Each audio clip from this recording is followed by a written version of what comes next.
I don't think it's necessary to kill them entirely. We're not a barbaric people. We respect life. Therefore, torture is the way to go. Because torture people can live. Torture is a celebration of life and human dignity. We need to remember that as we enter these very dark and dangerous times in the next century. I only hope that many of my peers and people who will be leading this country will appreciate the value and respect that torture shows towards other cultures. For over the past 3 months, as an immigrant, I've been wondering why Trump administration really seems to dislike immigrant communities. Surprisingly, Trump top aide has an immigration background, or at least married someone who is immigrant. Here we can start by Stephen Miller. This guy, who is the chief of staff of President Trump, he hires, he fires, and he's the chief of staff actually in charge of policies. He's the one. So wherever you think you hear any immigration idea, decisions coming out of President Trump administration, White House, think about Stephen Miller. This guy is really interesting. However, nobody talks about him. They married immigrant. They work with immigrant. They earn money from foreign country. They do business with foreign countries. They have maybe maids who are immigrant. They go abroad visiting different countries, but still they hate. Even if they have spouses who are immigrants, they still hate immigrants. Why? The man behind President Trump immigration policies, which portrays all immigrants as criminal, threat to national security, sex offender, and many other negative representation on their head. He calls also them terrorists. As of last 2 or 3 days, the shooting in DC, actually all immigrants were called like terrorists and criminals, simply for one guy, simply for this guy who is a bad guy, but is not a representation of all immigrants. And immigrants, actually, among the immigrants, they are nice people, but also bad people, like that guy. But he should not define and represent all immigrants in this country. Otherwise, it's a threat on their head. It's a threat on their way of life. Since the same being defined as criminal, as gangs, as threats to national security, would actually jeopardize their daily life and put risk on their lives in every day. This is really a very interesting development, because if things continue like this, if the same negative rhetoric continue to immigrants, if the same treatment continues, I think that's not for America. That's not a for America. America is a land of the free. By the way, America is a land of the free. Is a land of liberty. Is a land of labor. Is a land of the freedom and the protection. That's why many people from around the world, when they are aggressed, they are threatened by their government, they run to America, because America is the father of democracy, by the way. It's the father of democracy. It's the pioneer of democracy. It's the pioneer of human rights protection. And by the way, when things continue this way, it will be going like backward like 10 years. Yeah, I don't understand, by the way. For several occasions, they have enacted policies actually that often attack legal immigration pathways and not just unauthorized entry, because it makes sense. When you are condemning or banning illegal entry, it makes sense. Each country can do that. However, when you start also criminalizing legal immigration, students, people who came with the visa, people who are here who are citizens, you deport them, people without due process, by the way, undermining the very system the official claim to support it. That's really bad. For example, right now the administration uses also rhetoric which is often defined by analysts as xenophobic and racist. Who would not point finger out that in America there is now racism rising up, racism going up, white supremacy is on rise, even anti-Semitism, is on rise. No one can contest that. If you contest that, please, please put that in a comment. Regardless of the official personal backgrounds, this xenophobic and racist rhetorics promotes fear and division. Definitely. If you tell your people that immigrants are criminals, are threat to national securities, whether illegal or not illegal, what we start to see is people avoiding to cohabit with others. To cohabit. It means like if a white guy see a black guy, he will say, no, this is a threat to my culture, this is a threat to my country, this is a threat to my labor, and what will follow is a shame. Is a shame to the national cohesion of the country. So Stephen Miller, actually, this guy is very, very interesting. Every time he talks, his family members are against him. Because of what? Because they don't also grasp the idea behind his thought, his policies. He's an immigrant. He has an immigrant background since, his family came from Belarus and fled to America, and America welcomed them. They had nothing. They were integrated and then became nationals, and then that's how Stephen Miller was born.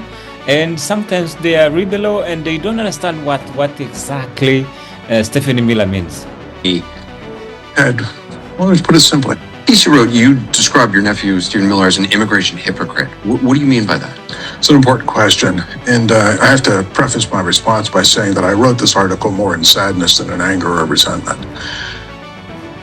Our family history is entirely dependent upon the fact that our family was able to escape from a terrible situation in what is now the country of Belarus. In those days was part of the Russian Empire. Your family first came here, I think, in the early 1900s. The first of our particular group came over in 1903. They worked for a while peddling fruit and doing sweatshop work, and then they were able to round up enough money to bring over the rest of the immediate family. Everybody else who didn't make it, they were all swept away in the Holocaust and dead. And so you're saying the hypocrisy. Ed, well, let's put it simply. Had we not been able to enter America when we did, Stephen Miller would never exist. And so this notion of chain migration, which is something the administration calls the opportunity for somebody who's come to the United States to apply to get their parents to come, their cousins, brothers or sisters to come, that has been part of your family history, of Stephen Miller's family history. That is the classic story of virtually everybody in America who isn't a Native American or who was brought over unwillingly as a slave. That's everybody's story. You referred to your nephew Stephen as an immigration hypocrite. Do you see this administration itself as hypocritical? The First Lady, her parents just got citizenship based on what the administration would call chain migration. Well, let's think of it for a second. As far as I understand, Mr. Trump's grandfather came over, or either his father or his grandfather came over as an immigrant from Germany, trying to avoid draft into the German army. He's trying to find a new life here in the United States. His mother, I think, escaped the poverty of Scotland.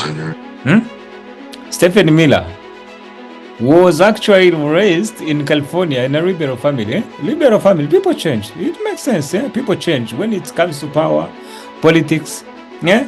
Power, politics, and and influence. People change. That's normal.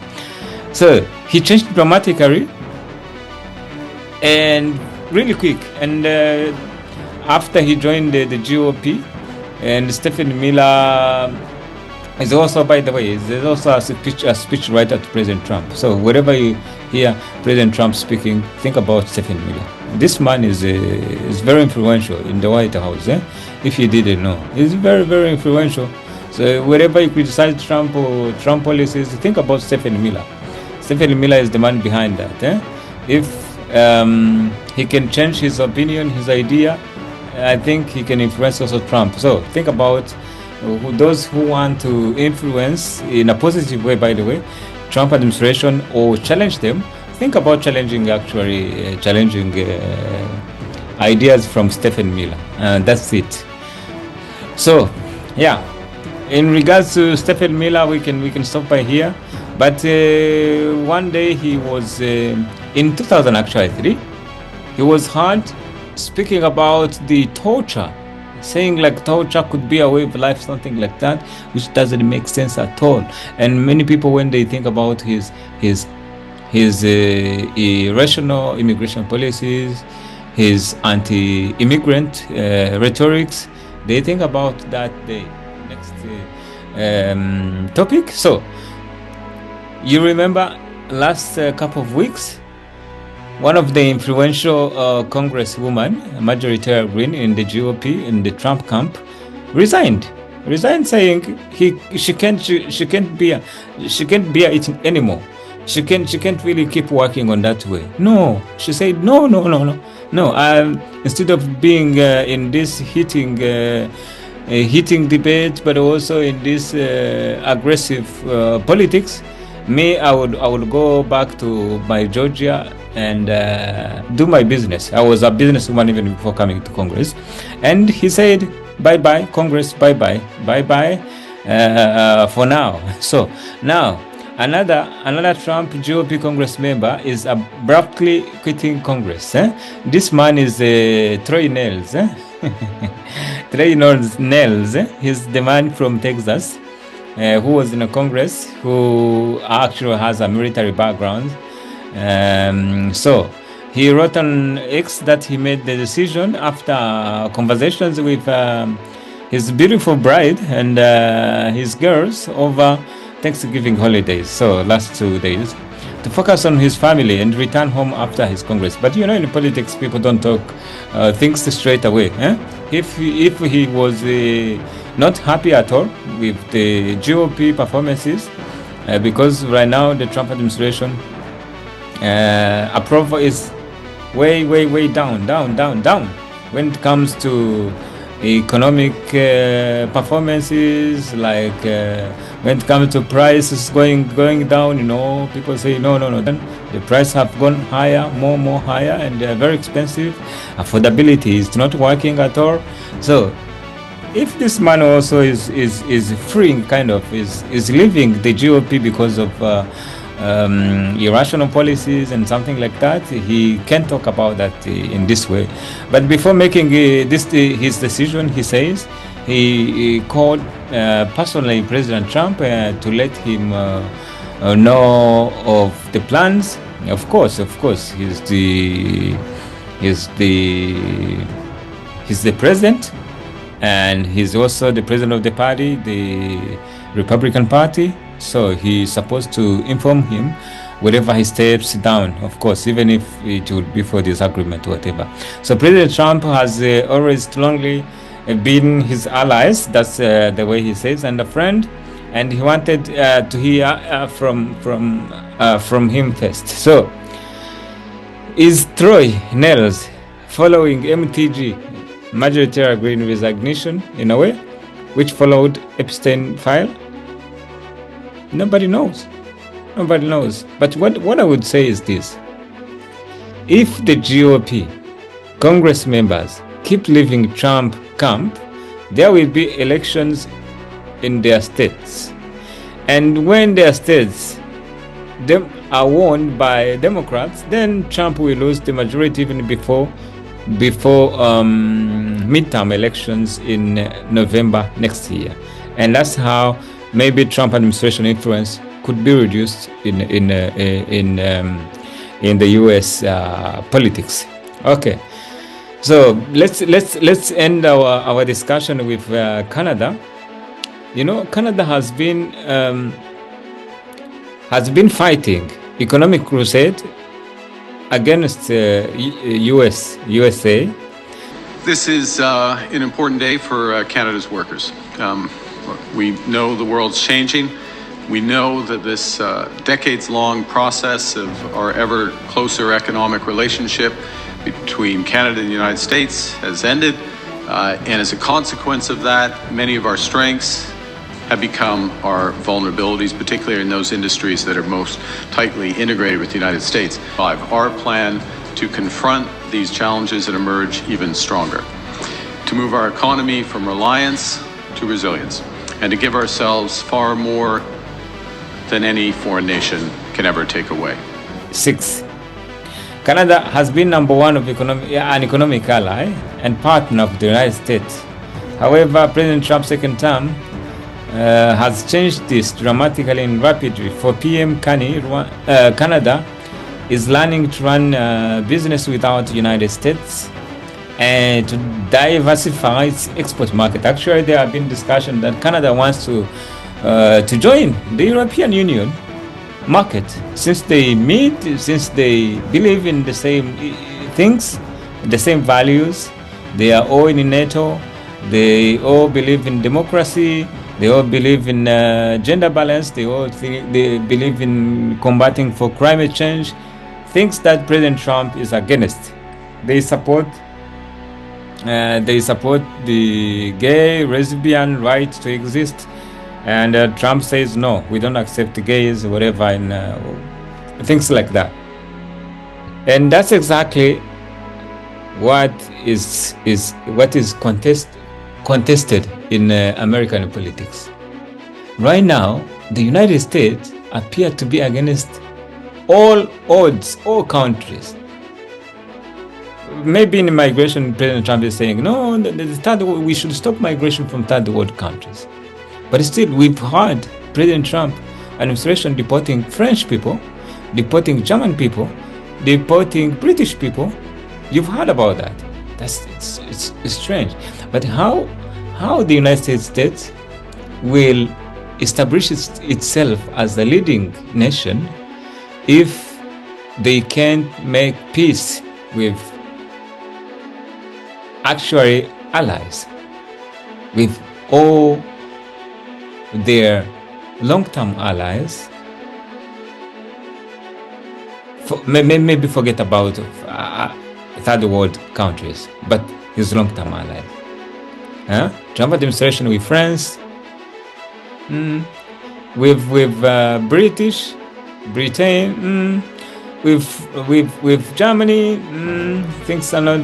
Actually, there is disagreement between Trump administration and European countries, with the European Union, in terms of how to resolve Russia-Ukrainian conflict. And this is something to be seen in the future, how the long-term allies will work together with the Trump administration, and if there is, or if there will be, any positive change toward migration in the United States. If Stephen Miller can at least attack and deport illegals and let those who entered in the United States live peaceful, follow the due process, when all the legal procedures is over, then they can deport someone. It makes sense. I mean, each country wants to protect its own people and has legal way how to enter, how to exit. And I think if you have any different opinion, this is democracy, please write it down there. We are just talking about politics and we like it, we love it. We love America. We hope America will be great again with immigrants, but not without immigrants. Because immigrants have been and will still be the backbone of U.S. economy, U.S. foreign policies, and U.S. super power